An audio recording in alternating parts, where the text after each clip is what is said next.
নোয়াখালী ৬ আসনে বিএনপির মনোনয়ন প্রত্যাশী জেলা বিএনপির সদস্য ও হাতিয়া উপজেলা বিএনপির সাবেক সাধারণ সম্পাদক প্রকৌশলী তানভীর উদ্দিন রাজীব বলেছেন, তারেক রহমানের নেতৃত্বে ৩১ দফার ভিত্তিতে আগামীর রাষ্ট্র পরিচালিত হবে।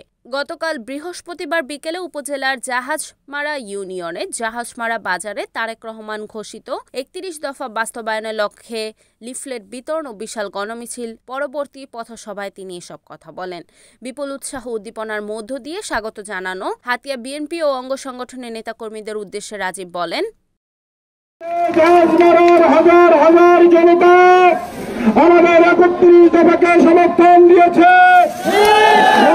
লড়াই সংগ্রামের মধ্য দিয়ে গত ১৭ বছরের আমাদের ত্যাগ নির্যাতন আগামীতে এদেশের মানুষ বিপুল ভোটের ব্যবধানে বাংলাদেশের রাষ্ট্র ক্ষমতায় বিএনপিকে অধিষ্ঠিত করবে ইনশাআল্লাহ।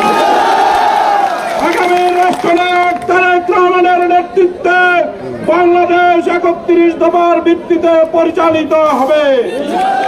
এ সময় উপস্থিত ছিলেন জাহাজমারা ইউনিয়ন বিএনপির সাবেক সাধারণ সম্পাদক ইউসুফ আলী চৌধুরী, জেলা যুবদলের যুগ্ম সাধারণ সম্পাদক জাকির উদ্দিন পারভেজ, উপজেলা যুবদলের সাবেক সদস্য সচিব আবুল বাশার হাওলাদার, উপজেলা বিএনপির সাবেক দপ্তর সম্পাদক রফিক উদ্দিন, উপজেলা ছাত্রদলের সাবেক আহ্বায়ক আরিফিন আলী, বিএনপি ও অঙ্গ সংগঠনের নেতৃবৃন্দরা। Report Mohammad Sumon Bhuiyan, NN TV, Noakhali.